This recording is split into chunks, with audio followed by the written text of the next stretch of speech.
going to tell you about a brain condition that I have called Autism Spectrum Disorder, or ASD for short. April is Autism Awareness Month, which was last month. We're a little late, sorry about that. So you can... okay, I lost my place.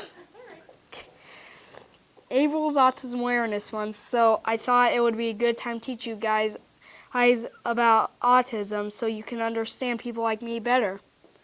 Autism, or Autism Spectrum Disorder, refers to a range of conditions characterized by challenges with social skills, repetitive behaviors, speech, and nonverbal communication. As well as by unique strengths and differences, we now know that there is not one autism, but many types. There have actually been very famous people in history with autism, and there are also celebrities today who have autism. Here's a couple of them. Temple Grandin. Temple Grandin is a famous autistic speaker. She has written multiple books to teach people without autism what it's like. During college, she built herself a cow squeezer since she grew up on a farm. She watched the cow squeezer squeeze the cows and get them to squeeze milk out. Eventually, she built a cow squeezer to squeeze herself when she was stressed. It calmed her. True story. The staff in school were against it, but the students protested against staff, and the staff gave in and allowed it. Albert Einstein. Einstein was a very smart scientist who eventually earned the title of one of the smartest men of all time. He also had autism. He flunked math in grade school, but eventually when he grew up, he was one of the smartest mathematicians of all time. He flunked math because he wasn't learning in the right conditions. People with autism will learn differently than everybody else. Satoshi Tajiri. Satoshi Tajiri is one of the greatest video game creators of all time.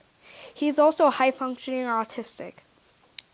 Tajiri had various obsessions, like bug collecting, and when he was a teenager, it was arcade games. Because of this, he didn't pay that much attention in school and didn't get very good grades. He flunked high school, but later on went back to school and... sorry about that. Got his diploma. Tajiri then started working with Game Freak and eventually worked for Nintendo. He's developed many games over time, including some of Nintendo's greatest successes. 3, 2, 1. He invented Pokemon. He created Pokemon and gave children the same joy he had while bug collecting during his childhood. Here's my story. When I was in preschool, I was not very social. I was in my own world. I didn't hang out with anyone. I didn't talk to many people. My parents took me to lots of doctors, and they had lots of tests done. The doctors diagnosed me with autism spectrum disorder when I was in kindergarten. My parents were worried I wouldn't make any friends, because a lot of people with autism have a hard time making friends. But I was taught how to socialize, and now I'm one of the biggest talkers I know. I have a big mouth. I put a little humor into it to make it a little more interesting. Welcome.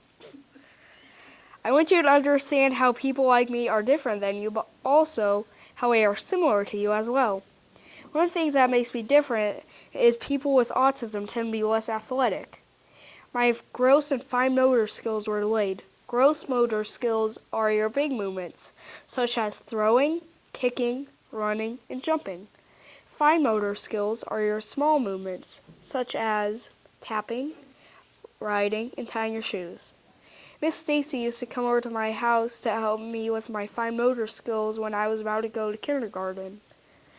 Another thing that makes me different is that I have hyperfocus. Hyperfocus is like when you're really into a subject. For me at first, I was really into Thomas the Tank Engine at 3 years old. Then during preschool, I started to like monster trucks. I could name all the monster trucks and who drove them. Then after that, I got really into snakes after I went to the zoo and saw a snake. Then suddenly I got real into them. I could name all the snakes, where they lived, and if they were venomous or not. Then for many years I liked space. I watched documentaries on space every single day, and it was all I talked about. And everything else I had trouble talking about. I only wanted to talk about space.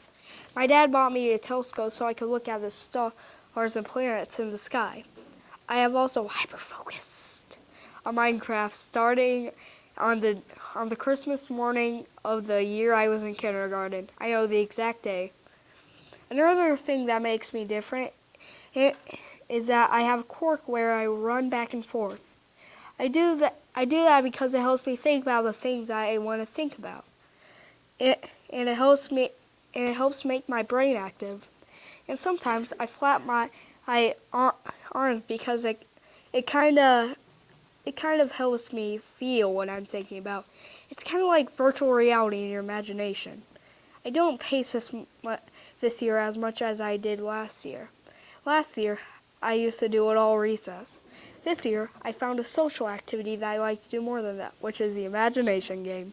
I play with Ian, Mason, Daniel, Christopher, Orion, Lakin, etc. Sometimes schoolwork and homework can be harder for me because it's easier for me to learn in different conditions. Like I realize when I'm doing fractions at home with pizza, it's a lot easier than when I'm doing fractions on a math sheet.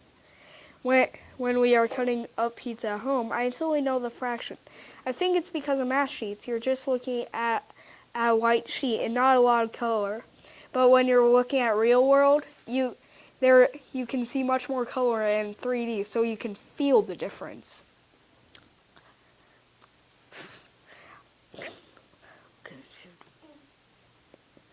And it's also harder for me to learn when it's loud and noisy. I learn better when it's quiet. Now I want to talk about some things that make me similar to you. We are all human beings. I want to have friends just like you. I like to be treated kindly. Sometimes we have same thoughts. I like gaming and toys. Just because I'm a little different than you doesn't mean I'm a different species. As Temple Grandin would say, I am different, not less. Thank you for listening to my speech. I hope you understand why I do different things than you in the classroom, and maybe understand autism a little better. Any questions?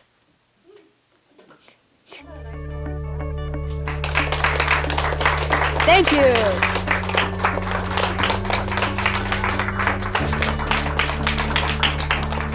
You're welcome. You're welcome. Okay, does anybody have any questions? Okay, looks like it's summed up a little. No questions? You guys always have questions. I think I cleared it up a little bit. I think you did too.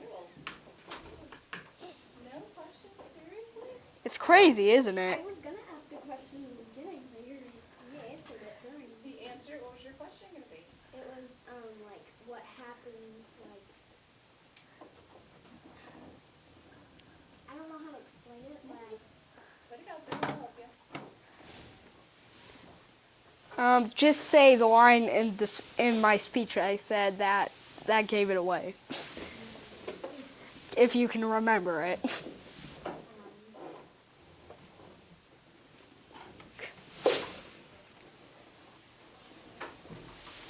Remember? no, I don't remember anymore. I'm not sure. Okay, let's try it. Why do some people have autism and some people don't? That's a question. Not even scientists have figured that out. It's something different. I think it's something different than your brain. I don't really know what triggers it. No one does. There are theories, but no one exactly knows. All we know about autism is that pretty much it means you're pretty much the same body and species as everyone else, but your brain is different.